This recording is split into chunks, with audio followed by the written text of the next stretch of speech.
Good morning dear students. ഇപ്പോൾ നമ്മൾ എടുക്കുന്ന യൂണിറ്റ് കോസ്റ്റിങ്ങിലെ ഏറെക്കുറെ എല്ലാ ടോപ്പിക്സും നമ്മൾ എടുത്തു കഴിഞ്ഞു, കവർ ചെയ്ത് കഴിഞ്ഞു. പ്രധാനമായിട്ടും യൂണിറ്റ് കോസ്റ്റിങ്ങിൽ unit cost per unit calculate ചെയ്യുക, കണ്ടുപിടിക്കുക. അതല്ലെങ്കിൽ യൂണിറ്റ് കോളമുള്ള കോസ്റ്റ് ഷീറ്റ് പ്രിപ്പയർ ചെയ്യുക. സെക്കൻഡ് സ്റ്റേജായിട്ട് അതിൽ നിന്നും ബഡ്ജറ്റ് കോസ്റ്റ് ഷീറ്റുകൾ പ്രിപ്പയർ ചെയ്യുക. അതിന് ഒരു 3 കാറ്റഗറി നമ്മൾ പഠിച്ചിട്ടുണ്ട്. ഫിക്സഡ് വേരിയബിൾ ഉള്ള കാറ്റഗറി ഉണ്ട്. ഓവർ ഹെഡിൻ്റെ പെർസെൻറ്റേജസ് നോക്കി ഡയറക്റ്റ് വേജസിൻ്റെയും ഫാക്ടറി കോസ്റ്റിൻ്റെയും ഒക്കെ പെർസെൻറ്റേജിൽ ഇൻഡയറക്റ്റ് എക്സ്പെൻസസ് അല്ലെങ്കിൽ ഓവർ ഹെഡ്സ് ചാർജ് ചെയ്യുന്ന ബഡ്ജറ്റഡ് കോസ്റ്റ് ഷീറ്റുകൾ നമ്മൾ പഠിച്ചു. അപ്പോൾ ഈ 3 കാറ്റഗറിയിലും ബഡ്ജറ്റഡ് കോസ്റ്റ് ഷീറ്റ് അല്ലെങ്കിൽ tender cost sheet, quotation cost sheet എങ്ങനെ പ്രിപ്പയർ ചെയ്യണമെന്ന് പഠിച്ചു കഴിഞ്ഞു. ഏറെക്കുറെ മുഴുവൻ ടോപ്പിക്കും കവർ ചെയ്ത് കഴിഞ്ഞു. ഇനി നമുക്ക് ചെയ്യാനുള്ളത് ഇതിലെ പല type questions exam point of വ്യൂവിൽ അല്ലെങ്കിൽ എക്സാം ഓറിയൻറ്റഡ് ആയിട്ട് ഒന്ന് വർക്കൗട്ട് ചെയ്ത് നോക്കുക എന്നുള്ളതാണ്. എന്തെങ്കിലും സ്പെഷ്യാലിറ്റി ഉള്ള ക്വസ്റ്റ്യൻസ് ഉണ്ടെങ്കിൽ, അപ്പോൾ ഇനി ചെയ്യാൻ പോകുന്ന ക്വസ്റ്റ്യനിലെല്ലാം വരാം. ഒരു ഓർഡിനറി യൂണിറ്റ് കോസ്റ്റിങ്ങിൻ്റെ ഒരു കോസ്റ്റ് ഷീറ്റ് വരയ്ക്കാനുള്ള ക്വസ്റ്റ്യൻ വരാം. ഒരു ബഡ്ജറ്റഡ് കോസ്റ്റ് ഷീറ്റ് പ്രിപ്പയർ ചെയ്യുന്ന ഒരു ക്വസ്റ്റ്യൻ വരാം. അതായത് നമുക്കൊരു ഓർഡർ കിട്ടി, ഒരു സ്പെഷ്യലൈസ്ഡ് മെഷീൻ്റെ ഓർഡർ കിട്ടി, അത്തരം ക്വസ്റ്റ്യൻസ് വരാം. ക്ലോസിംഗ് സ്റ്റോക്കിലുള്ള അഡ്ജസ്റ്റ്മെൻറ്റ്സ് ഒക്കെ ഉള്ള ടൈപ്പ് ക്വസ്റ്റ്യൻസ് വരാം. അപ്പോൾ ഇനി നമുക്ക് ചെയ്യാനുള്ളത് ഇത്തരം ക്വസ്റ്റ്യൻസ് പ്രാക്ടീസ് ചെയ്യുക എന്നുള്ളതാണ്. 1-2 ക്ലാസ്സുകൾ കൂടി എടുത്ത് ഈ ടോപ്പിക്ക് കവർ ചെയ്യണം. ഇപ്പോൾ നമ്മൾ കുറേ അധികം ക്ലാസ്സുകളായി ഈ ടോപ്പിക്ക് പോകുന്നു. പല വെറൈറ്റി ക്വസ്റ്റ്യൻസ് വരുമ്പോഴാണ് ക്ലാസ്സിൻ്റെ നമ്പർ സ്വാഭാവികമായിട്ടും കൂടുന്നത്. അപ്പോൾ അത് നമുക്ക് മാക്സിമം കുറയ്ക്കേണ്ടതാണ്, ഇത്രയധികം കൂടാൻ പാടില്ല. എങ്കിലും നമുക്ക് എന്ത് ചെയ്യാം, ഒരുവിധം നോക്കി അടുത്ത 1-2 ക്ലാസ്സുകൾ കൂടി എടുത്ത് നമുക്ക് ഈ ടോപ്പിക്ക് അവസാനിപ്പിക്കേണ്ടതാണ്. ഇനി നമുക്ക് ഇന്നത്തെ ടോപ്പിക്കിലേക്ക്, ഇന്നത്തെ ക്വസ്റ്റ്യനിലേക്ക് പോവാം. ഇന്നത്തെ ക്വസ്റ്റ്യൻ എന്ന് പറയുന്നത് പേജ് നമ്പർ 302 അല്ലെ ഇല്ലസ്ട്രേഷൻ 19 ആണ്. ഞാൻ ക്വസ്റ്റ്യൻ വായിക്കാം. ഇത് സ്ക്രാപ്പ് ആൻഡ് ഡിഫക്റ്റീവ് എന്നുള്ള ഒരു ഹെഡിൽ വരുന്ന ക്വസ്റ്റ്യനാണ്. Following figures are collected from the books of an iron foundry after the close of the year. അപ്പോൾ ഇതൊരു അയൺ ഫൗണ്ടറിയിലെ ഒരു ക്വസ്റ്റ്യനാണ്, അവിടുത്തെ ഒരു ക്വസ്റ്റ്യനാണ്. Opening stock of raw materials 7,000. Purchases of materials during the year 55,000. Closing stock of raw material 5,000. ഇനി direct wages, works overhead 50% of direct wages. Direct wages 12,000 പറഞ്ഞു കേട്ടോ. അതിന് താഴെയാണ് works overhead 50% of direct wages. Stores overhead 10% of cost of materials.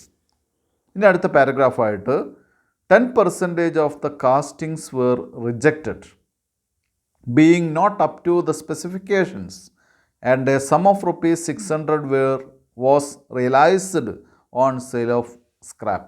അപ്പോൾ 10% castings reject ചെയ്തു. Casting എന്ന് പറയുന്നത് iron, ഈ നമ്മുടെ ഇലക്ട്രിക് മോട്ടറിൻ്റെയൊക്കെ ബോഡി അല്ലേ, അത് കാസ്റ്റിംഗ് ആണ്. നമ്മുടെ ഫാൻ്റെ മോട്ടോറിൻ്റെ ബോഡി കാസ്റ്റിംഗ് ആണ്. അപ്പോൾ അത് കാസ്റ്റിംഗ് കൃത്യമായിട്ട് വന്നില്ലെങ്കിൽ എന്ത് ചെയ്യുന്നു, ക്വാളിറ്റി അപ് ടു ക്വാളിറ്റി അല്ലെങ്കിൽ ക്വാളിറ്റി മെയിൻറ്റെയിൻ ചെയ്യാൻ പറ്റിയില്ലെങ്കിൽ അത് റിജക്റ്റ് ചെയ്യുന്നു. അങ്ങനെ റിജക്റ്റ് ചെയ്യുന്ന എത്രയാണ്, 10% റിജക്റ്റ് ചെയ്തു. പക്ഷേ ആ റിജക്റ്റ് ചെയ്തിട്ടുള്ള കാസ്റ്റിങ്ങിന് നമുക്ക് എന്ത് കിട്ടുന്നു, സ്ക്രാപ്പ് വാല്യൂ കിട്ടുന്നു. ഇരുമ്പ് വില, തുരുമ്പ് വില എന്നൊക്കെ പറയാം. സ്ക്രാപ്പ് വാല്യൂ 600 രൂപ കിട്ടുന്നു. അപ്പോൾ കോസ്റ്റ് ഷീറ്റിൽ നമ്മൾ എക്സ്പെൻസ് ആണ് റെക്കോർഡ് ചെയ്യുന്നത് അല്ലേ. അതിൽ നിന്ന് സ്ക്രാപ്പ് വാല്യൂ റിസീവ് ചെയ്യുന്ന 600 rupees നമുക്ക് എന്തായിട്ട് എടുക്കാം, ഇൻകമായിട്ട് ട്രീറ്റ് ചെയ്യുകയും അത് ലെസ് ചെയ്യുകയും ചെയ്യാം. അടുത്ത പാരഗ്രാഫിൽ 10% of the finished castings were found to be defective in manufacture and were rectified by expenditure of additional works overhead charges to the extent of 25% on proportionate direct wages. മറ്റൊരു 10% കൂടി എന്തായിട്ട് വന്നു, ഫിനിഷ്ഡ് കാസ്റ്റിങ്സിലെ ഡിഫക്റ്റീവായിട്ടുണ്ടായി. അടുത്തൊരു 10% കൂടി ഡിഫക്റ്റീവായിട്ട് കേടുപാടുകൾ സംഭവിച്ചു. പക്ഷേ അത് എന്ത് ചെയ്യാൻ നമുക്ക് ഒരു അഡീഷണൽ വർക്ക് ചെയ്തുകൊണ്ട് അതിനെ സെയിലബിളാക്കി മാറ്റാം. 25% എന്താണ് ഡയറക്റ്റ് വേജസിൻ്റെ 25% പ്രൊപ്പോർഷനേറ്റ് ആയിട്ട് ഇൻക്രീസ് ചെയ്താൽ അല്ലെങ്കിൽ ആഡ് ചെയ്ത് കഴിഞ്ഞാൽ, അതുകൂടി അഡീഷണൽ ആയിട്ട് ചെയ്തു കഴിഞ്ഞാൽ നമുക്ക് എന്ത് ചെയ്യാം, ആ 10% കാസ്റ്റിങ്സ് നമുക്ക് സെയിലബിളാക്കി മാറ്റാൻ സാധിക്കും. അടുത്തത്, the total gross output during the year was 1000 tons. അപ്പോൾ ഇവിടെ ഗ്രോസ് ഔട്ട്പുട്ട് എന്ന് പറയുന്ന 1000 ടണ്ണാണ്. Calculate the cost of saleable castings per ton. നമ്മൾ എന്ത് ചെയ്യണം, സെയിലബിൾ കാസ്റ്റിങ്സിൻ്റെ ഒരു ടണ്ണിൻ്റെ സെയിലബിൾ കാസ്റ്റിങ്സിൻ്റെ കോസ്റ്റ് കണ്ടുപിടിക്കണം. അതാണ് നമുക്കുള്ള ടാസ്ക്. എന്തായാലും നമുക്കിതിൻ്റെ സൊല്യൂഷനിലേക്ക് പോകാം. ഇപ്പോൾ ഇവിടെ ബോർഡിൽ കോസ്റ്റ് ഷീറ്റ് വരച്ച് വെച്ചിട്ടുണ്ട്. 2 എമൗണ്ട് കോളം, ഒരു ഇന്നർ കോളും ഒരു ഔട്ടർ കോളും ആണ് പ്രൊവൈഡ് ചെയ്തിട്ടുള്ളത്. ഔട്ട്പുട്ട് 1000 യൂണിറ്റ് എഴുതിയിട്ടുണ്ട്. അപ്പോൾ ഈ ക്വസ്റ്റ്യൻ വായിച്ചപ്പോൾ ഞാൻ പറഞ്ഞിരുന്നു ഇതൊരു സ്ക്രാപ്പിൻ്റെ ഒരു അഡ്ജസ്റ്റ്മെൻറ്റ് അറിയാൻ വേണ്ടി മാത്രമാണ് ഈ ഒരു ക്വസ്റ്റ്യൻ ചെയ്യുന്നത്. അപ്പോൾ അതാണ് ഇതിൻ്റെ ഹൈലൈറ്റ് എന്ന് പറയുന്നത് കേട്ടോ. അപ്പോൾ നമുക്ക് ക്വസ്റ്റ്യനിലേക്ക് പോവാം. ഇവിടെ ഓപ്പണിംഗ് സ്റ്റോക്ക് തന്നിട്ടുണ്ട്, ഒരു 7000 യൂണിറ്റ് തന്നിട്ടുണ്ട്. അപ്പോൾ അത് സാധാരണ പോലെ തന്നെ opening stock of raw materials വെച്ചിട്ടാണ് സാധാരണ സ്റ്റോക്കുള്ള ക്വസ്റ്റ്യൻ തുടങ്ങുന്നത്. അപ്പോൾ അതങ്ങനെ തന്നെ തുടങ്ങാം.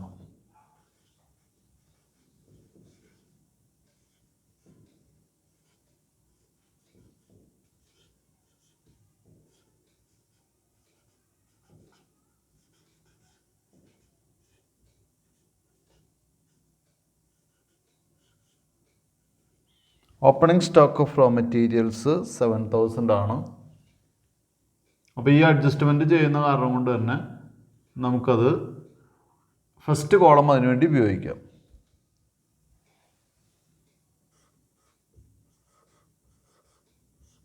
Add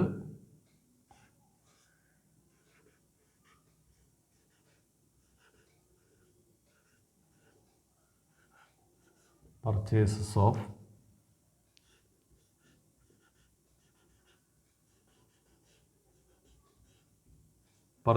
of raw materials add ചെയ്യാം. ഓപ്പണിംഗ് സ്റ്റോക്കിനോടുകൂടി പർച്ചേസസ് ആഡ് ചെയ്യാം. പർച്ചേസസ് വന്നിട്ടുള്ളത് 55,000.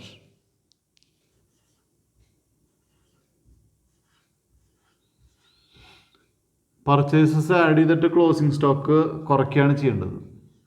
0 0 0 62,000. ഇനി ലെസ്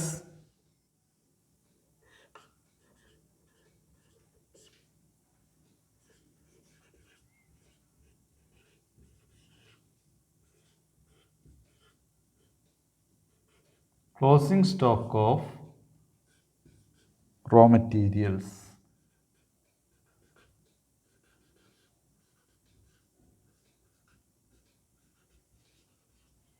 അതിൽ നിന്ന് closing stock of raw materials കുറയ്ക്കുക. Closing stock of raw materials എന്ന് പറയുന്നത് 5000 ആണ്, 5000 ആണ്.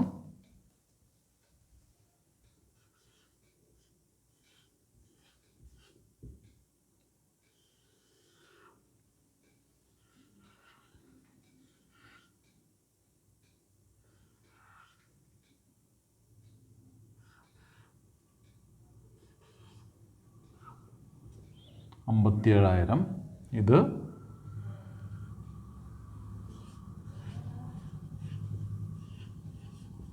Cost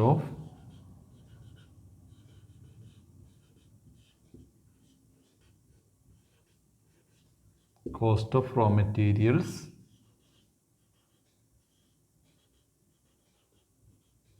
consumer. അപ്പോൾ റോ മെറ്റീരിയൽസിൻ്റെ എമൗണ്ട് ആയിട്ടുള്ളൂ. നമ്മൾ നേരത്തെ ഒരുപാട് ക്വസ്റ്റ്യൻസ് അത് ചെയ്തിട്ടുള്ളതാണ്. ഇപ്പോൾ കുറച്ചിടെയായിട്ട് ബഡ്ജറ്റ് കോസ്റ്റ് ഷീറ്റ് ആയതുകൊണ്ടാണ് ഇതിൽ നിന്നൊരു വ്യത്യാസം വന്നത്. ഇപ്പോൾ റോ മെറ്റീരിയൽസിൻ്റെ കോസ്റ്റേ ആയിട്ടുള്ളൂ. ഇനി സാധാരണ പോലെ ഡയറക്റ്റ് വേജസ് ആഡ് ചെയ്യുക, ഡയറക്റ്റ് എക്സ്പെൻസസ് ആഡ് ചെയ്യുക, അപ്പോൾ പ്രൈം കോസ്റ്റ് കിട്ടും. നമുക്ക് ഡയറക്റ്റ് വേജസ് തന്നെയാണ് തന്നിട്ടുള്ളത്, അങ്ങനെ തന്നെയാണ് പറഞ്ഞിട്ടുള്ളത്. അപ്പോൾ എന്ത് ചെയ്യുക, ഇതിൻ്റെ കൂടെ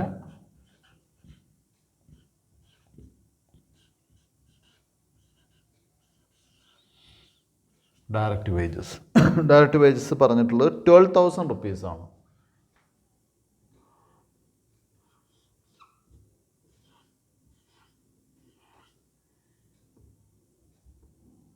12,000. ഇനി ഡയറക്റ്റ് എക്സ്പെൻസസോ അല്ലെങ്കിൽ എന്താണ് ഡയറക്റ്റ് മറ്റ് എക്സ്പെൻസ് അങ്ങനെ വല്ലതും പറഞ്ഞിട്ടുണ്ടെങ്കിൽ അത് ആഡ് ചെയ്യണം. ഡയറക്റ്റ് എക്സ്പെൻസ് എന്തെങ്കിലും ഉണ്ടെങ്കിൽ ആഡ് ചെയ്യണം. ഇല്ലെങ്കിൽ ഇതാണ് പ്രൈം കോസ്റ്റ്. ഇത് ആഡ് ചെയ്താൽ പ്രൈം കോസ്റ്റ് കിട്ടും. വേറെ ഒന്നും പറഞ്ഞിട്ടില്ല. ഡയറക്റ്റ് എക്സ്പെൻസ് നമുക്ക് തന്നിട്ടില്ല.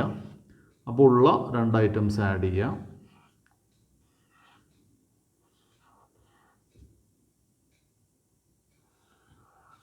$69,000. അതിന് പേര് കൊടുക്കുക.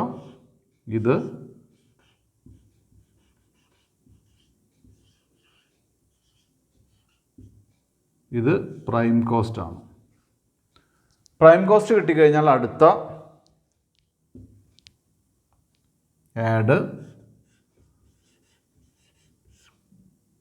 Factory overheads. ഫാക്ടറിയുള്ള ഓവർഹെഡ്സ് ആണ്. ഫാക്ടറി അത് നമുക്ക് തന്നിട്ടുണ്ടോ നോക്കിയിട്ട് എഴുതിയാൽ മതി. ഫാക്ടറി ഓവർഹെഡ്സ് എന്നല്ല പറഞ്ഞിട്ടുള്ളൂ, വർക്ക്സ് ഓവർഹെഡ് എന്നാണ് പറഞ്ഞിട്ടുള്ളൂ. അപ്പോൾ ഫാക്ടറി ഓവർഹെഡ് എന്നുള്ളത് വേണമെന്നില്ല, വർക്ക്സ് ഓവർഹെഡ് എന്ന് കൊടുത്താൽ മതി. രണ്ടും ഫാക്ടറി കോസ്റ്റ് അല്ലെങ്കിൽ വർക്ക്സ് കോസ്റ്റ്, ഫാക്ടറി ഓവർഹെഡ് അല്ലെങ്കിൽ വർക്ക്സ് ഓവർഹെഡ് ഉണ്ട്, ശരിയാണ്. ഫാക്ടറി ഓവർഹെഡ് എന്ന് എഴുതിയോണ്ട് തെറ്റൊന്നുമില്ല. എങ്കിലും നമുക്ക് തന്നിട്ടുള്ളതാണ് നമ്മൾ എന്ത് ചെയ്യേണ്ടത്, എഴുതേണ്ടത്. ഫാക്ടറി ഓവർഹെഡ്സ് എന്നുള്ളത് വർക്ക്സ് ഓവർഹെഡ് എന്നാണ് പറഞ്ഞിട്ടുള്ളത്. ഇത് നമുക്ക് തന്നിട്ടുള്ള 50% ഓഫ് ഡയറക്റ്റ് വേജസ് ആണ്. 50% ഓഫ് ഡയറക്റ്റ് വേജസ്. അപ്പോൾ ഡയറക്റ്റ് വേജസ് എത്രയാണ്? ഡയറക്റ്റ് വേജസ് 12,000 ആണ്. അതിൻ്റെ പകുതി 12,000 ഇൻറ്റു 50%. അപ്പോൾ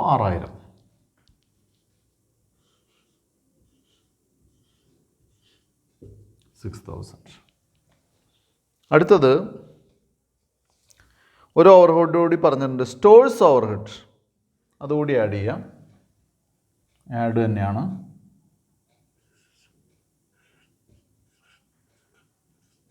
സ്റ്റോഴ്സ്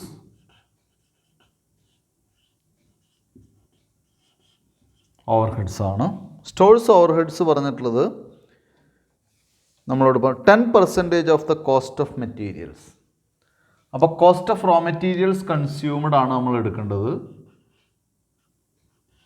അതിൻ്റെ 10%.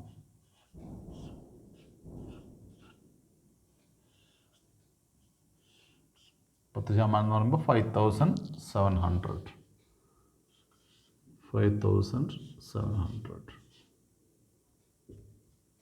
ഇത്രയും കഴിഞ്ഞ് ഓവർഹെഡ്സ് കഴിഞ്ഞു. അണ്ടർലൈൻ ചെയ്യുക, താഴേക്ക് ആഡ് ചെയ്തിടുക. 0, 0,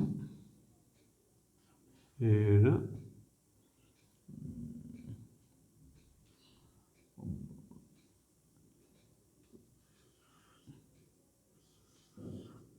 80,700 നമ്മുടെ റിസൾട്ട്.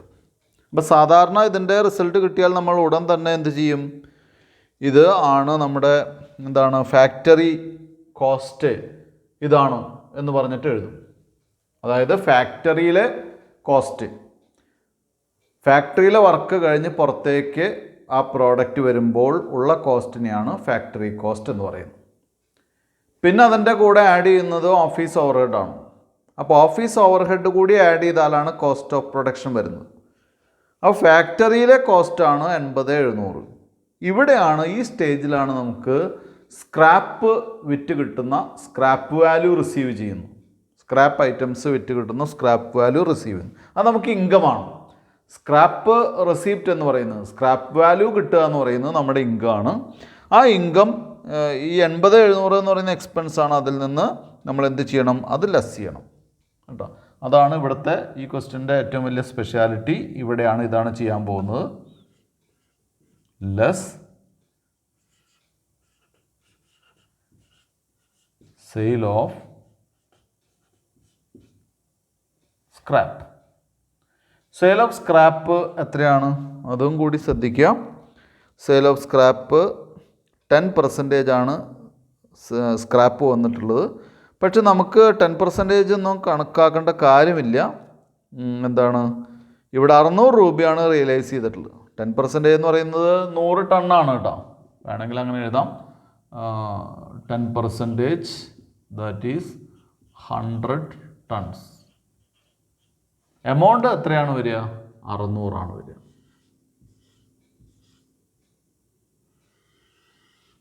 അത് കുറയ്ക്കുന്ന സമയത്ത് ഇവിടെ 80,100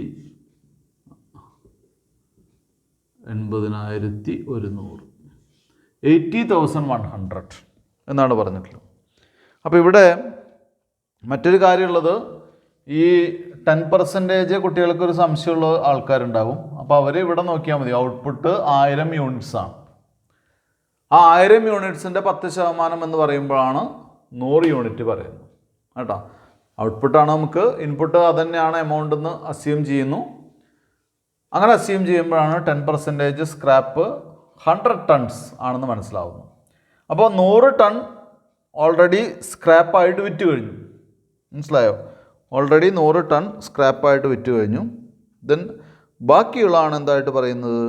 ഈ ഫാക്ടറി കോസ്റ്റ് ആയിട്ട് പറയുന്നു. ദെൻ നമുക്കതിനെ എഴുതാം factory cost.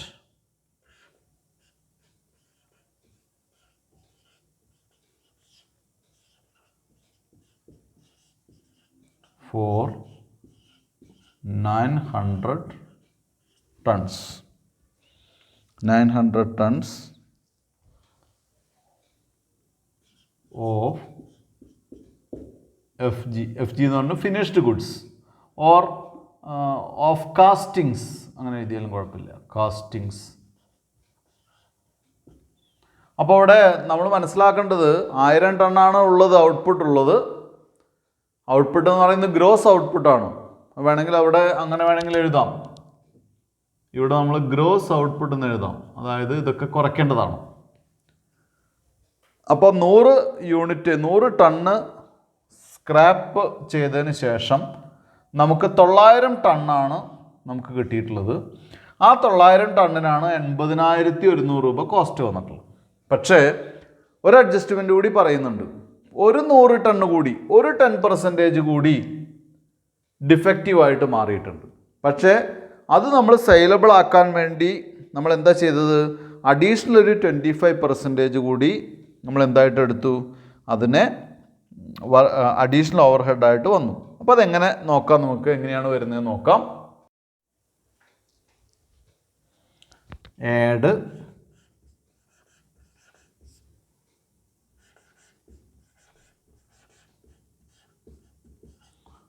Additional overheads. Additional overheads എന്ന് പറയുമ്പോൾ നേരത്തെ ഞാൻ 10% എന്ന് പറഞ്ഞു. 10% എന്ന് പറയുമ്പോൾ ഇവിടെ ഫിനിഷ്ഡ് യൂണിറ്റ്സ് 900 ആണ്. അതിൻ്റെ 10%. അപ്പോൾ 90 ആണ് വരിക. ആ 90 യൂണിറ്റ്സിനെ ഡയറക്റ്റ് വേജസിൻ്റെ അതേ പ്രൊപ്പോർഷനിൽ, അപ്പോൾ പ്രൊപ്പോർഷൻ കാണാൻ എന്ത് ചെയ്യണം? Direct wages 12,000, total units 1000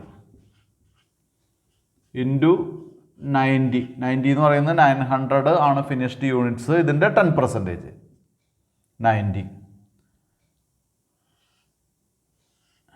into ഇതിൻ്റെ 25%, ഡയറക്റ്റ് പ്രൊപ്പോർഷൻ്റെ 25%. That is 270.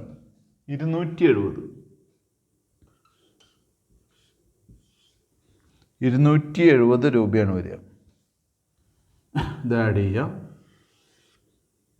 0, 7, 3, 0, 80.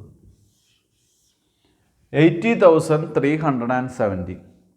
ഇതാണ് നമ്മുടെ total cost of saleable castings. അത് എഴുതി വയ്ക്കുക. ടോട്ടൽ കോസ്റ്റ് എന്ന് എഴുതിയാലും മതി. പക്ഷേ സെയിലബിൾ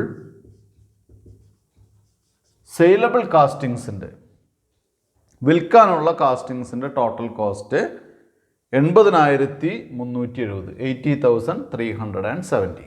അപ്പോൾ ഇവിടെ കുട്ടികൾക്കൊരു തെറ്റ് പറ്റാനുള്ള സാധ്യതയുണ്ട്. ഈ 10% എന്ന് പറയുമ്പോൾ പെട്ടെന്ന് നമ്മൾ 100 യൂണിറ്റ് 100 ടൺ എന്നാണ് പറയുക. പക്ഷേ ഫിനിഷ്ഡ് യൂണിറ്റ്സിൻ്റെ മുകളിലാണ്. ഇവിടെ ഓൾറെഡി 100 ടണ്ണ് സ്ക്രാപ്പ് ചെയ്തുല്ലോ, ബാക്കിയുള്ള 900 ടണ്ണാണ്. ആ 900 ടണ്ണിൻ്റെ 10% എന്ന് പറയുമ്പോൾ 90 യൂണിറ്റ്സ് ആണ് വരുള്ളൂ. അപ്പോൾ അത് കുട്ടികൾ നന്നായിട്ട് ശ്രദ്ധിക്കുക. ഇനി നമുക്ക് അടുത്ത ക്വസ്റ്റ്യനിലേക്ക് പോവാം. Next question, page number 305, illustration 22. ഞാൻ ക്വസ്റ്റ്യൻ വായിക്കാം, കുട്ടികൾ ശ്രദ്ധിക്കുക. അതിൽ 22 എന്നുള്ള ക്വസ്റ്റ്യനിൽ following information is available from the books of a manufacturing company for the year ended 31st December 2019. Opening stock finished goods 10,000 ഉണ്ട്, റോ മെറ്റീരിയൽസ് 10,000 ഉണ്ട്. Purchases 1,05,000. Factory wages 1,90,000. Factory overheads 35,000. Administration overheads 20,000. Closing stock finished goods 80,000, raw materials 9,800. Sales 3,78,000. അടുത്ത പാരഗ്രാഫായിട്ട് the number of products manufactured was 4,000 including those sold and those in stock at the end. അപ്പോൾ 4,000 യൂണിറ്റാണ് നമുക്ക് വേണ്ടത് manufacture ചെയ്യുന്നത്, അത് വിൽക്കുന്നതും അതുപോലെ തന്നെ closing സ്റ്റോക്കൊക്കെ കൂടിയിട്ട്. The company wishes to supply, അടുത്ത പാരഗ്രാഫാണ്, the company wishes to supply 1,200 units of the product in the coming period on the basis of the above figures. Full stop. It is expected that the cost of material and labour will increase by 15% and 10% respectively. അപ്പോൾ മെറ്റീരിയലിൻ്റെ cost 15%, ലേബറിൻ്റെ cost 10% എന്ത് വരുന്നു, increase ചെയ്യുമെന്ന് expect ചെയ്യുന്നു. Calculate the price to be quoted assuming that overhead cost per unit remains unchanged. Overhead cost per unit എന്ത് ചെയ്യുന്നില്ല, ഒരു മാറ്റവും വരുന്നില്ല എന്നുള്ള അസ്യൂം ചെയ്തിട്ട് നമ്മൾ എന്ത് ചെയ്യണം, നമ്മൾ ഈ എക്സ്പെക്റ്റഡ് എന്താണ് ഇൻക്രീസൊക്കെ വെച്ച് നമ്മൾ എന്ത് ചെയ്യണം, ഒരു കോസ്റ്റ് ഷീറ്റ് 1,200 യൂണിറ്റിൻ്റെ ഒരു ടെൻഡർ കോസ്റ്റ് ഷീറ്റ് നമ്മൾ എന്ത് ചെയ്യണം, പ്രിപ്പയർ ചെയ്യണം. ഇത് നേരത്തെ നമ്മൾ ചെയ്ത ടൈപ്പ് ക്വസ്റ്റ്യൻ തന്നെയാണ്, പക്ഷേ ഇത്തരം ക്വസ്റ്റ്യൻസ് ഒരുപാട് എക്സാമിനേഷന് ചോദിക്കുന്ന ടൈപ്പ് ക്വസ്റ്റ്യനാണ്. നമുക്കിതിൻ്റെ സൊല്യൂഷനിലേക്ക് പോകാം. അപ്പോൾ ഇവിടെ കോസ്റ്റ് ഷീറ്റ് വരച്ച് വെച്ചിട്ട് പതിവ് പോലെ for the year ending 31st December 2019, 2019 31st Decemberലാണ്. ഔട്ട്പുട്ട് 4,000 യൂണിറ്റ് എഴുതി വെച്ചിട്ടുണ്ട്. 3 കോളം പ്രൊവൈഡ് ചെയ്തിട്ടുണ്ട്. 3 കോളത്തിൻ്റെ ആവശ്യമില്ല, ഇത് ഇന്നർ കോളം പ്രൊവൈഡ് ചെയ്തു എന്നേ ഉള്ളൂ. ഇത് എമൗണ്ട് കോളം, ഇത് പെർ യൂണിറ്റ് കോളം. ഇവിടെ നമുക്ക് പെർ യൂണിറ്റ് അത്യാവശ്യമാണ്, കാരണം അത് വെച്ച് കാൽക്കുലേറ്റ് ചെയ്യാനുള്ളതാണ്. അപ്പോൾ ഇവിടെ ഓപ്പണിംഗ് സ്റ്റോക്ക് ഉള്ള കാരണം കൊണ്ട് ഓപ്പണിംഗ് സ്റ്റോക്ക് വെച്ചിട്ട് തുടങ്ങാം. Opening stock of raw materials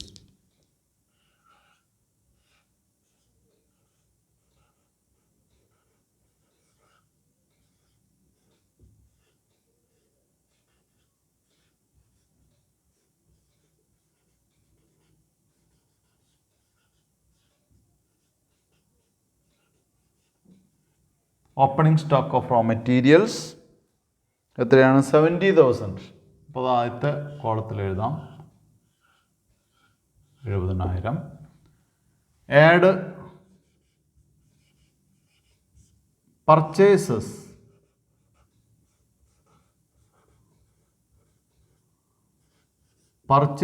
of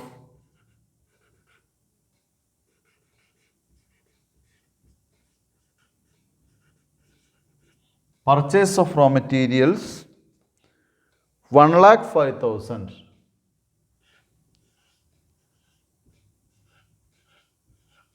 1,05,000 ഇത്രയൊക്കെ കഴിഞ്ഞത് അണ്ടർലൈൻ ചെയ്യുക, ആഡ് ചെയ്യുക. അപ്പം ഇതിൻ്റെ ഒന്നും പെർ യൂണിറ്റ് കാണേണ്ട ആവശ്യമില്ല, കാരണം ഇതൊന്നും നമുക്ക് ആവശ്യമില്ലാത്തതാണ്. നമുക്ക് അറിയേണ്ടത് നമ്മൾ ഉപയോഗിച്ച റോ മെറ്റീരിയൽസിൻ്റെ കോസ്റ്റ് മാത്രമേ നമുക്ക് അറിയണ്ടൂ. അതറിയാൻ വേണ്ടിയിട്ടാണ് ഇതൊക്കെ ചെയ്യുന്നത്. ലെസ്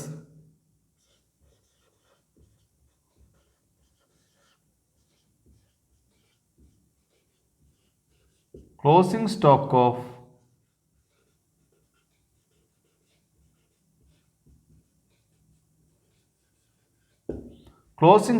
raw materials അത് പറഞ്ഞിട്ടുള്ളത് 9800 ആണ്. 9800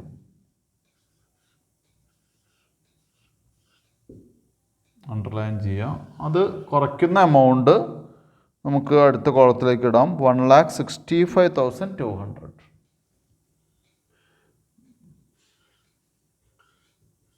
1,65,200.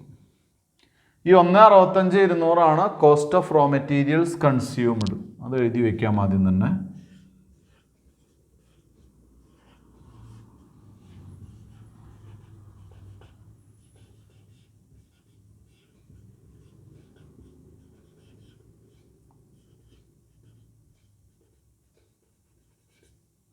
Cost of raw materials consumed ആണ്.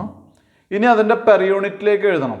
നമ്മൾ എത്ര റോ മെറ്റീരിയൽസ് ഉപയോഗിച്ചു എന്നുള്ളതാണ്. 1,65,200 രൂപയുടെ റോ മെറ്റീരിയൽസ് നമ്മൾ ഉപയോഗിച്ചു. ഇനി അതിനെന്ത് ചെയ്യണം? ഓരോ യൂണിറ്റിനും എത്ര റോ മെറ്റീരിയൽസ് കോസ്റ്റ് വന്നു എന്നറിയാൻ വേണ്ടി 1,65,200നെ 4,000 കൊണ്ട് ഡിവൈഡ് ചെയ്യാം. അപ്പോൾ നമുക്ക് കിട്ടുന്ന ആൻസർ 41.3 ആണ്.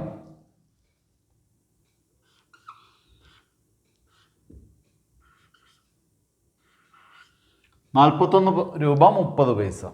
ഇനി cost of raw material consumed കഴിഞ്ഞാൽ അടുത്തത് നമ്മൾ എന്ത് ചെയ്യാം? ഡയറക്റ്റ് വേജസ് ആണ്. ഇവിടെ നമുക്ക് തന്നിട്ടുള്ളത് ഫാക്ടറി വേജസ് എന്നാണ്. ഫാക്ടറി വേജസ് എന്ന് പറഞ്ഞാലും അത് ഡയറക്റ്റ് വേജസ് ആണ്. അപ്പോൾ അത് നമുക്ക് എന്ത് ചെയ്യാം? ആഡ് ചെയ്യാം.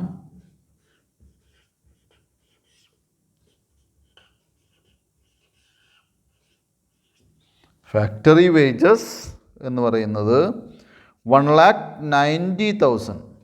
1,90,000. അതിൻ്റെ പെർ യൂണിറ്റ് എന്ന് പറയുന്നത് 47.5.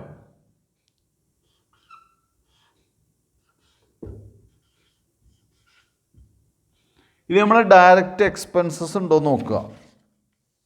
ഡയറക്റ്റ് എക്സ്പെൻസസ് ഇല്ല. ഇല്ലെങ്കിൽ എന്ത് ചെയ്യാം? ഇത് ആഡ് ചെയ്യാം. 0, 0, 2, 5 ഒക്കെ 1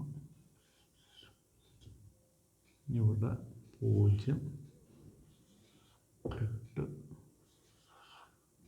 4, 8. ഇതാണ് നമ്മുടെ പ്രൈം കോസ്റ്റ്. കാൽക്കുലേഷൻസ് നിങ്ങൾ നോട്ട്ബുക്കിലേക്ക് എഴുതുമ്പോൾ കൃത്യമായിട്ട് വർക്ക് ചെയ്യുക. കാരണം ഞാൻ ബോർഡിൽ എഴുതുമ്പോൾ ചിലപ്പോൾ തെറ്റുകൾ സംഭവിക്കാം കേട്ടോ. അപ്പോൾ അതുകൊണ്ട് നന്നായിട്ട് വർക്ക് ചെയ്ത് എഴുതുക. ഇനി എന്ത് ചെയ്യുക? ആഡ് പ്രൈം കോസ്റ്റ് കിട്ടിക്കഴിഞ്ഞാൽ ആഡ് ഫാക്ടറി ഓവർഹെഡ്സ്.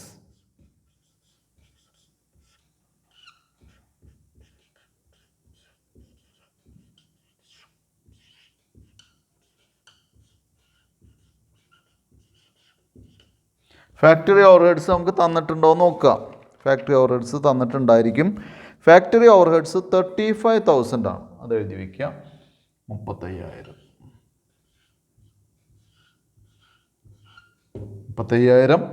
35,000നെ 4,000 കൊണ്ട് ഡിവൈഡ് ചെയ്യുക പെർ യൂണിറ്റ് കിട്ടാൻ. അപ്പോൾ 8.75. ചെറിയ ഡെസിമലൊക്കെ ചേഞ്ച് വരാം കേട്ടോ. അങ്ങനത്തെ വ്യത്യാസങ്ങൾ വരാം. ഫാക്ടറി ഓവർഹെഡ് ആഡ് ചെയ്ത് കഴിഞ്ഞാൽ അല്ലെങ്കിൽ കിട്ടിക്കഴിഞ്ഞാൽ അത് ആഡ് ചെയ്യാം.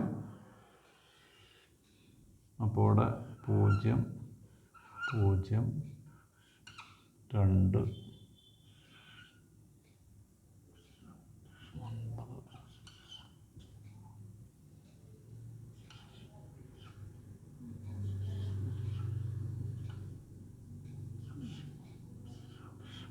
97. 655 3 lakh. ഇതിനെയാണ് ഫാക്ടറി കോസ്റ്റ് എന്ന് പറയുന്നത്, അല്ലെങ്കിൽ വർക്ക്സ് കോസ്റ്റ് എന്തായാലും കുഴപ്പമില്ല. നമുക്കിതിനെ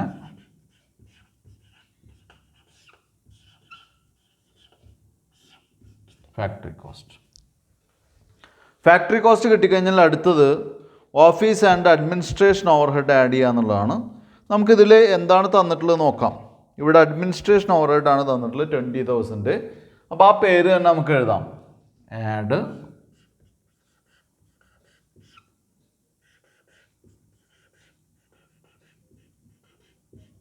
അഡ്മിനിസ്ട്രേഷൻ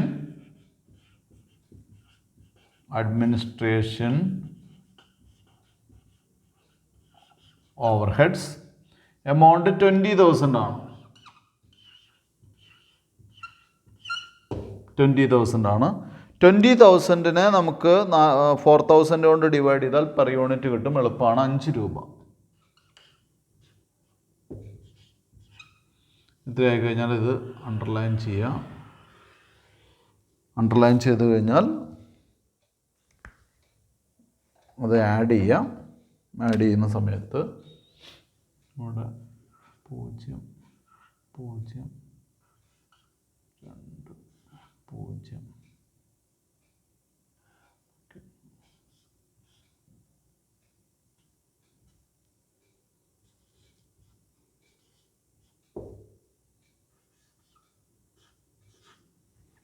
അപ്പോൾ 4,10,200 102.55. ഇതാണ് നമ്മുടെ cost of production.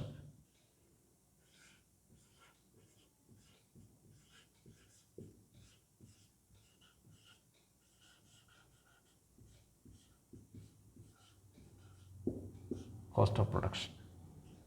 Cost of production കിട്ടിക്കഴിഞ്ഞാൽ പിന്നെ അടുത്ത ഒരു കാര്യമെന്ന് പറയുന്നത് നമ്മുടെ സ്റ്റോക്ക് അഡ്ജസ്റ്റ്. ഇപ്പോൾ ഇതിൽ സ്റ്റോക്ക് വന്നിട്ടുണ്ട്, അല്ലെങ്കിൽ സെല്ലിംഗ് ഓവർഹെഡ് അഡ്ജസ്റ്റ് ചെയ്യുക എന്നുള്ളതാണ്. അപ്പോൾ കോസ്റ്റ് ഓഫ് പ്രൊഡക്ഷൻ കിട്ടിക്കഴിഞ്ഞാൽ സാധാരണ opening stock of finished goods add ചെയ്യുകയും closing stock of finished goods കുറയ്ക്കുകയാണ് വേണ്ടത് കേട്ടോ. അപ്പോൾ അതുകൊണ്ട് ഇവിടെ അത് അഡ്ജസ്റ്റ് ചെയ്യാനുണ്ട്. അപ്പോൾ ആദ്യം തന്നെ നമുക്ക് ആഡ്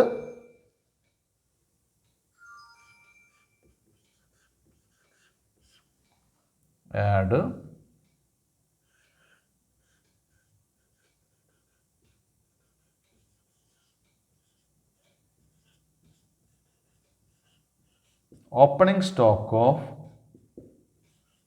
ഫിനിഷ്ഡ് ഗുഡ്സ്. എത്രയാണ് opening stock of finished goods? എത്രയാ? 10,000, 10,000. അപ്പോൾ അതിവിടെ പെർ യൂണിറ്റിൽ എഴുതേണ്ട കാര്യമില്ല. കാരണം എന്താണെന്ന് വെച്ചാൽ സ്റ്റോക്ക് അഡ്ജസ്റ്റ്മെൻ്റ് അല്ലേ, അതും പെർ യൂണിറ്റ് ആയിട്ട് ബന്ധമില്ല. 200 0 10,000 എന്ന് പറയുമ്പോൾ ഇവിടെ ആഡ് 4,20,000 4 20 200. ഇനി അതേപോലെ തന്നെ ലെസ്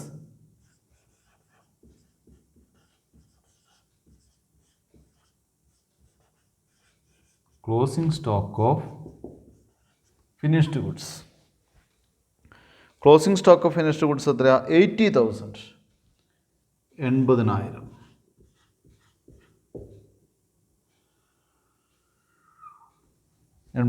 കുറയ്ക്കുന്ന സമയത്ത് 3,40,200 340 200. ഇതാണ് നമ്മുടെ total cost.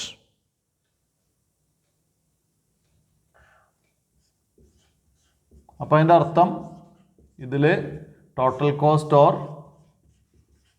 Cost of sales.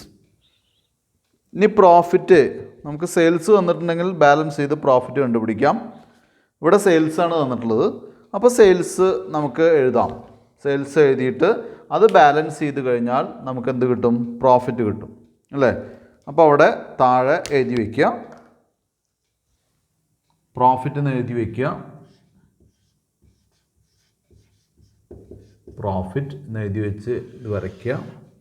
Then താഴെ സ്പേസ് ഇല്ല, സെയിൽസ്. സെയിൽസ് നമുക്ക് തന്നിട്ടുണ്ട് 3,78,000.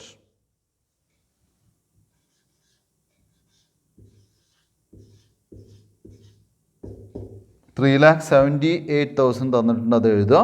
അത് ബാലൻസ് ചെയ്ത് കഴിഞ്ഞാൽ 37,800, 37,800 കിട്ടും. ഇതാണ് നമ്മുടെ പ്രോഫിറ്റ്. അപ്പോൾ ഈ ബേസ് കോസ്റ്റ് ഷീറ്റ് ഇവിടെ കഴിഞ്ഞു. പക്ഷെ നമ്മൾ എന്ത് ചെയ്യണം? നമ്മുടെ പെർസെൻറ്റേജ് ഓഫ് പ്രോഫിറ്റ് കണ്ടുപിടിക്കണം. അതായത് കോസ്റ്റ് 340 340ൻ്റെ എത്ര ശതമാനമാണ് 37,800 എന്ന് കണ്ടുപിടിക്കണം. അതെങ്ങനെ ചെയ്യാം? 37,800 ഡിവൈഡഡ് ബൈ 3,40,200 ഹോൾ ഇൻറ്റു 100. അതായത് 37,800 പ്രോഫിറ്റ് കോസ്റ്റിൻ്റെ എത്ര ശതമാനമാണ് അത് കണ്ടുപിടിച്ചാലാണ് അടുത്ത കോസ്റ്റ് ഷീറ്റ് വരയ്ക്കുമ്പോൾ നമുക്ക് കോസ്റ്റിൻ്റെ മുകളിൽ അപ്ലൈ ചെയ്യാൻ പറ്റുള്ളൂ.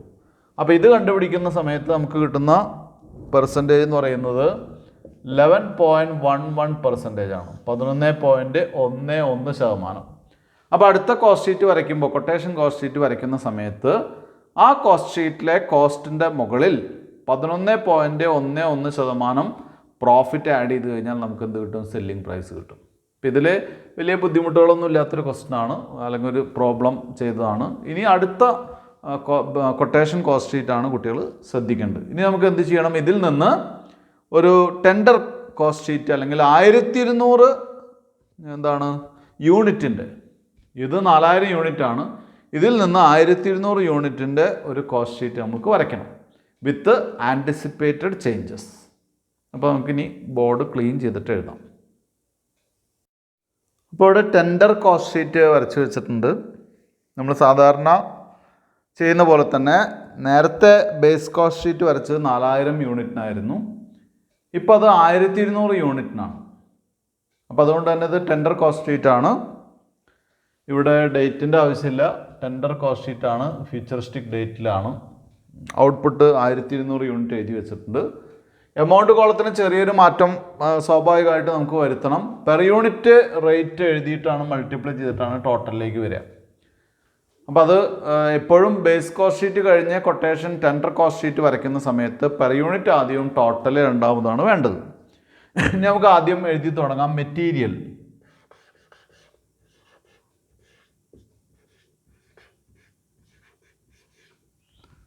റോ മെറ്റീരിയൽ എന്നാണ് എഴുതേണ്ടത്. പക്ഷെ ഇപ്പോൾ നമുക്ക് അങ്ങനെ എഴുതിയില്ലെങ്കിലും കുഴപ്പമില്ല, മെറ്റീരിയൽസ് എന്ന് എഴുതാം. മെറ്റീരിയൽസ് എഴുതിയിട്ട് ആദ്യം ചെയ്യേണ്ടത് കഴിഞ്ഞ കോസ്റ്റ് ഷീറ്റിൽ മെറ്റീരിയലിൻ്റെ റേറ്റ് നോക്കുക. 41 രൂപ 30 പൈസയാണ്. അപ്പോൾ നമ്മളതിവിടെ എഴുതി. ഇവിടെ എഴുതാൻ കാരണം ചേഞ്ച് ഉണ്ട്. 41 രൂപ 30 പൈസയാണ്. ഇനി നമ്മളോട് പറഞ്ഞിട്ടുള്ളത് മെറ്റീരിയൽ കോസ്റ്റ് എന്ത് ചെയ്യുന്നു? 15% ഇൻക്രീസ് ചെയ്യുന്നു, 15%, അല്ലേ?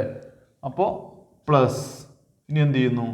ഇതിൻ്റെ 15%, 41 30 ഇൻറ്റു 15/100, അത് കൂട്ടണം.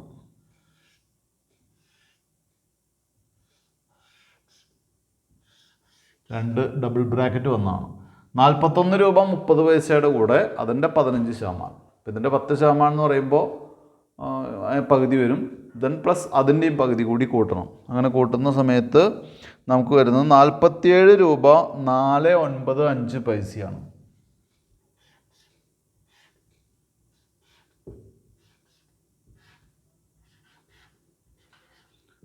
ഇത് 3 ഡെസിമൽ എടുക്കാണ്ട് 4,9 എന്നുള്ളത് 50 പൈസയായിട്ട് എടുത്തു കഴിഞ്ഞാൽ ടോട്ടലിൽ വലിയ വ്യത്യാസം വരും. അപ്പോൾ അതുകൊണ്ടാണ് ഇത്തരം കേസുകളിൽ പെർ യൂണിറ്റ് എടുക്കുമ്പോൾ മിനിമം 3 ഡെസിമലിലേക്കെങ്കിലും എടുക്കണം കേട്ടോ. എന്നാലും ചെറിയ ഡിഫറൻസ് വരും, ചെറിയ പൈസയുടെ രൂപയുടെ ഒക്കെ വ്യത്യാസങ്ങൾ വരാം. ഇനി അതിനെന്ത് ചെയ്യുക? 1200 കൊണ്ട് മൾട്ടിപ്ലൈ ചെയ്യുക. 1200 യൂണിറ്റ് അല്ലേ? അപ്പോൾ ടോട്ടലിൽ എഴുതാം. അങ്ങനെ എഴുതുമ്പോൾ 56,994, 56,994 rupees. 56,994 rupees. അടുത്ത വേജസ്.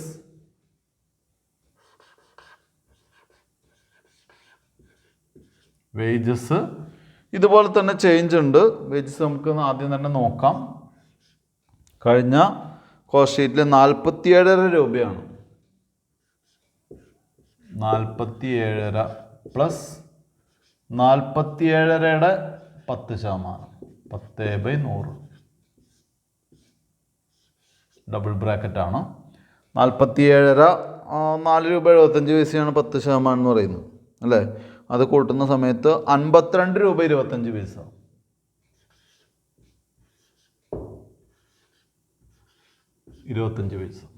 അത് ഇൻറ്റു 1200 ചെയ്ത് കഴിഞ്ഞാൽ ലാസ്റ്റ് കോളത്തിൽ കിട്ടും.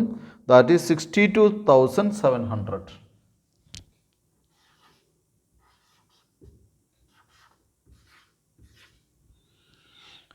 ഇനി വേറെ ഐറ്റംസ് ഒന്നുമില്ല. ഇത് ആഡ് ചെയ്ത് കഴിഞ്ഞാൽ പ്രൈം കോസ്റ്റ് കിട്ടും.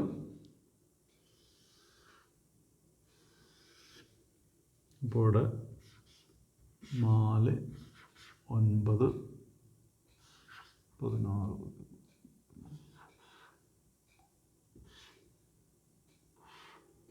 1, 19. ഇവിടെ 5,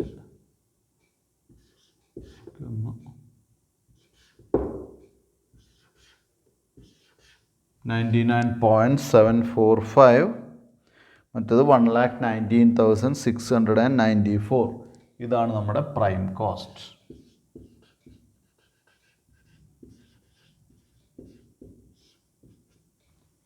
അടുത്തത് എന്ത് ചെയ്യുക? ആഡ് ഫാക്ടറി ഓവർഹെഡ് എന്നാണ് എഴുതേണ്ടത് അല്ലേ. അത് തന്നെ എഴുതാം. അതിൽ മാറ്റില്ല എന്ന് കൃത്യമായിട്ട് പറയുന്നുണ്ട്. Factory overheads. ഫാക്ടറി ഓവർഹെഡ്സ് നേരത്തെ ചെയ്ത എമൗണ്ട് തന്നെ അതിൽ മാറ്റില്ല. 8.75. അത് മൾട്ടിപ്ലൈ ചെയ്യുമ്പോൾ 10,500.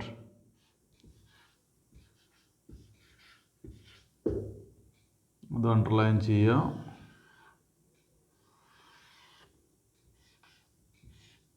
4, 9,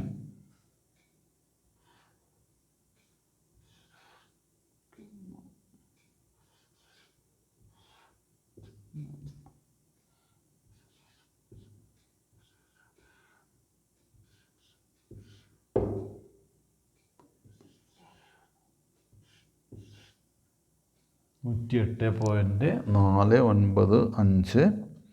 then 1,30,194. ഇതാണ് ഫാക്ടറി കോസ്റ്റ്.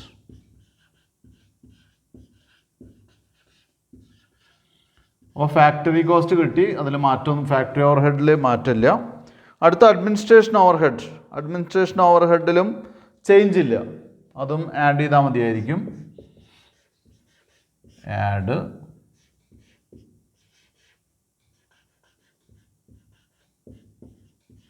Administration overheads.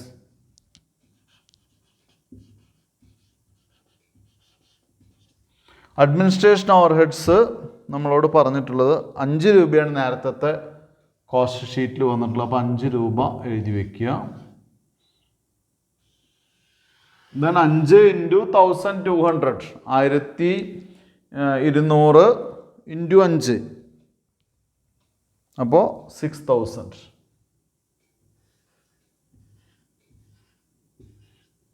6,000. 4,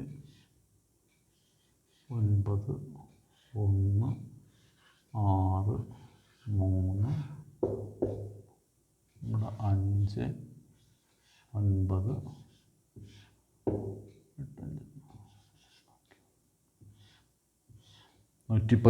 5, 9, 113.495.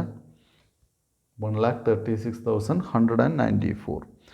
ഇതാണ് നമ്മുടെ കോസ്റ്റ് ഓഫ് പ്രൊഡക്ഷൻ. അപ്പോൾ കോസ്റ്റ് ഓഫ് പ്രൊഡക്ഷൻ വരെ കിട്ടി നമുക്ക്.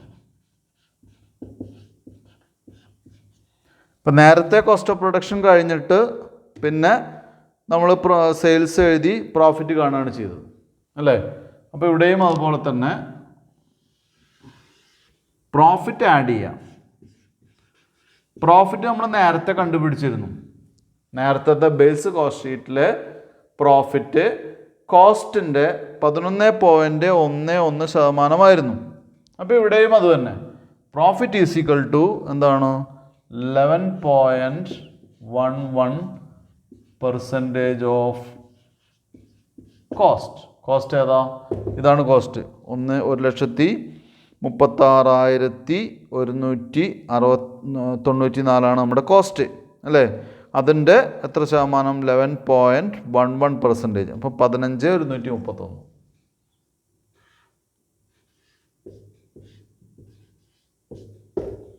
ഇനി ഇതിനെ 1200 കൊണ്ട് ഡിവൈഡ് ചെയ്താൽ നമുക്ക് കിട്ടുന്നത് 12.609.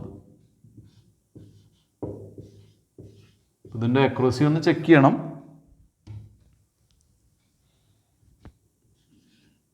ഞാൻ ചെക്ക് ചെയ്തിട്ടില്ല.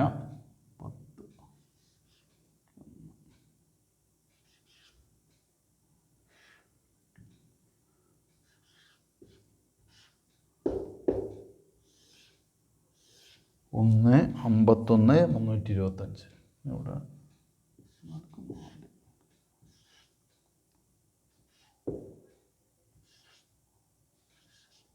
126.104.